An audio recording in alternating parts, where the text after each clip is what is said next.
hadirin yang kami muliakan, hadirin sekalian, beserta teman-teman yang kami banggakan. Merah putih indah berkibar, melambangkan kuatnya perjuangan bangsa. Hadirin semua, apa kabar? Apakah sehat semuanya? Alhamdulillah. Hadirin rahimahullah, Indonesia merupakan sebuah negara dengan latar belakang yang berbeda-beda.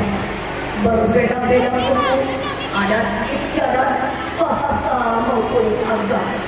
Hal inilah hadirin yang membuat Presiden Soekarno berkata, "It was the concept of nationalism Indonesia was represented.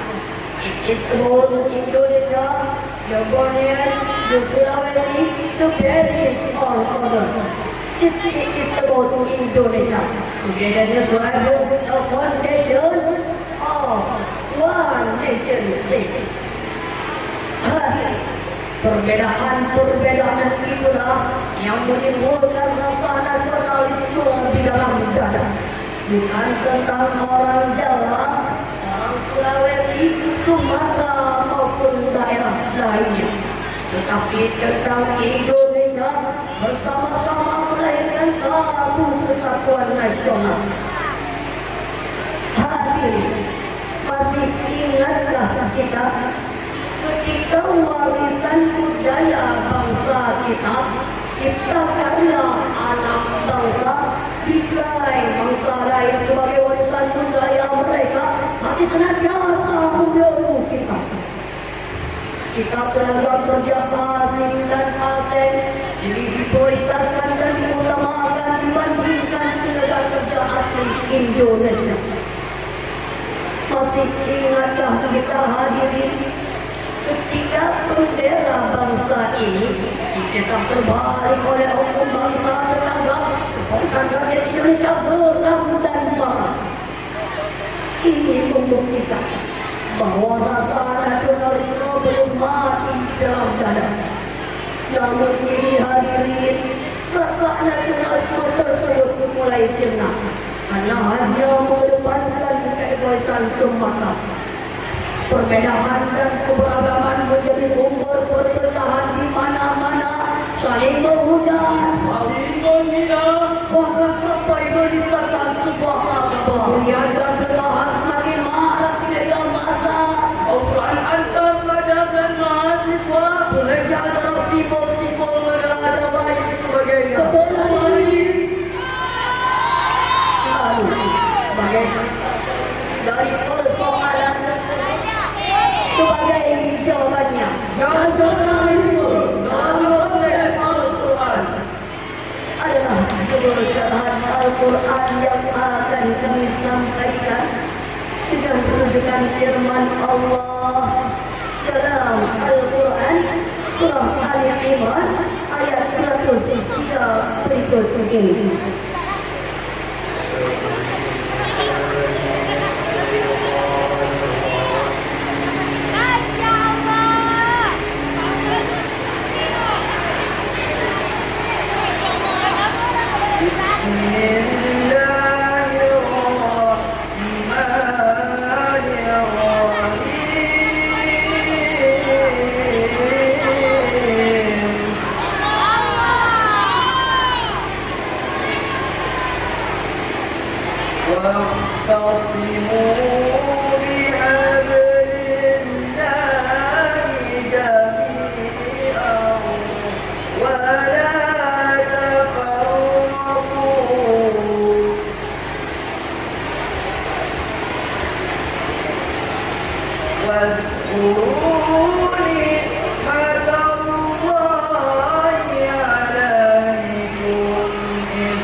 وألف بين قلوبكم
pendengar saya, dan berpegang teguhlah kamu semua pada tali agama Allah. Dan janganlah kalian bercerai-berai.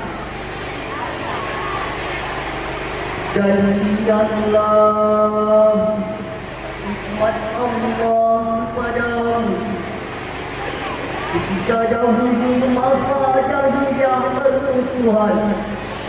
Lalu Allah menyatukan hati sehingga dengan karunia-Nya kami menjadi bersaudara. Dan biarlah dijadikan berada di jurang neraka. Lalu Allah menyelamatkanmu dari sana. Demikianlah Allah menerangkan ayat-ayatnya kepadamu agar kamu mendapat petunjuk. Amin. Ma'asyiral muslimin wal muslimat rahimakumullah. Wa'tasimu bihablillahi jami'an. Dan berpegang teguhlah kamu semua pada tali Allah. Ayat tersebut menyuruh kita untuk senantiasa berpegang teguh pada tali agama Allah, bersatu padu terkhusus dalam mencintai tanah air kita, dan melarang kita untuk bercerai-berai. Wala tafarraqu, dan janganlah kalian bercerai-berai. Imam Ismail Haqqi Al-Barasawi dalam tafsirnya Ruhul Bayan juz 5 halaman 321 menjelaskan bahwa penyebab terjadinya kafarah atau berpecah belah ialah ketimurkum a'da'a apabila kamu berselisih. Imam Jalaluddin Al-Mahani dan Imam Jalaluddin As-Suyuti dalam tafsirnya Jalalain jilid 3 halaman 271 menjelaskan Fa'innal firqata alaqatun wa li jama'atin najahun. Sesungguhnya perpecahan merupakan sebuah kebinasaan dan persatuan merupakan keselamatan. Generasi muda harus menjadi pelopor persatuan sebagaimana pemuda generasi 1 abad silam yang telah berhasil meningkatkan diri dalam momentum Sumpah Pemuda. Kami putra dan putri Indonesia telah bersumpah darah yang satu, tanah air Indonesia. Kami putra dan putri Indonesia mengaku berbangsa yang satu, bangsa Indonesia. Kami putra dan putri Indonesia menjunjung tinggi bahasa persatuan bangsa Indonesia. Mari pemuda kita bersatu padu dalam mencintai tanah air kita sebagaimana syair berikut ini.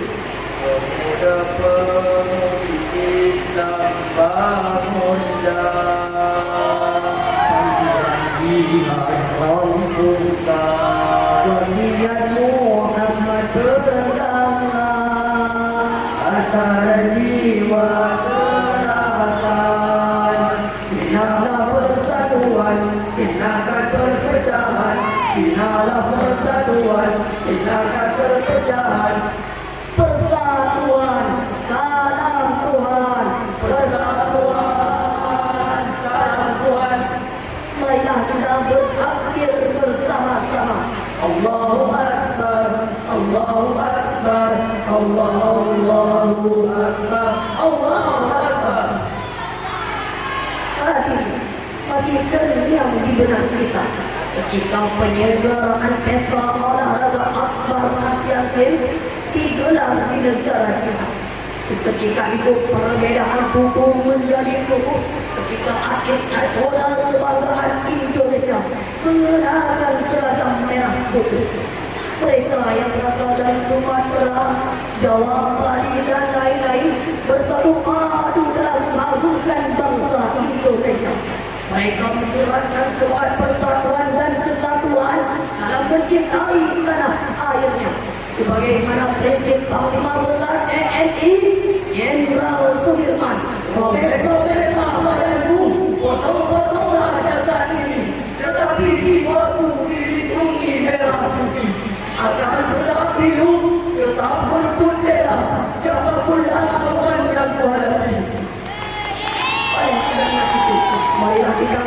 selalu dalam mencintai tanah air kita karena umat Islam bersaudara sebagaimana yang dijelaskan Allah dalam Al-Quran surah Al-Hujurat ayat 10 yang akan dibacakan oleh orang yang berikut ini. Innamal mu'minuna ikhwah. Innamal mu'minuna ikhwatun fa'aslihu baina akhawaykum wattaqullaha la'allakum turhamun.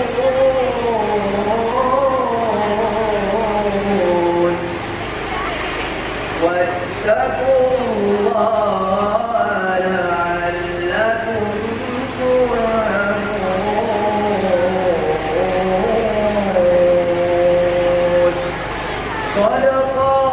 Sadaqallahul azim. Sesungguhnya orang-orang mukmin bersaudara, maka damaikanlah di antara mereka yang berselisih dan bertakwalah kamu kepada Allah agar kamu mendapat rahmat. Maha benar Allah yang maha agung dengan segala firman-Nya. Hadirin muhadirat muslimin wal muslimat rahimakumullah. Syekh Ahmad Mustafa Al-Maghrawi dalam tafsirnya Al-Maghrawi jilid 3 halaman 31 menjelaskan, innamal mu'minuna ikhwah ay ikhwatun fiddin. Sungguh orang mukmin itu bersaudara, yakni bersaudara dalam agama. Inti dari persaudaraan tersebut hari ini hendaknya menimbulkan rasa cinta tanah air, rasa nasionalisme tentang Indonesia. Indonesia tempat di mana kita lahir, tempat di mana kita hidup, dan tempat terakhir kita menutup kepala. Sebagaimana yang digambarkan oleh Ibnu Mas'ud dalam lagu Tanah Air Untuk Ini.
Indonesia satu bangsa, satu tanah air kita. United Christian, divided people. United dividiamo fermamente, voi cosa siamo? Bersatu kita teguh, bercerai kita teguh. Sebagai perkumpulan dari serahan nasional merupakan rasa cinta tanah air yang harus tertanam dalam diri insan manusia. Dalam rangka memandang pentingnya merawat rasa nasionalisme tersebut, maka persatuan dan kesatuan merupakan pilar utama dalam mencintai tanah air kita. Peletupan pengguna minyak yang dikomunisme paham pusat bangsa, ikatan nasionalisme Indonesia sejahtera. Pendadak ikuti zaman Mohon maaf atas segala kesalahan. Wabillahi taufiq wal hidayah. Wassalamualaikum warahmatullahi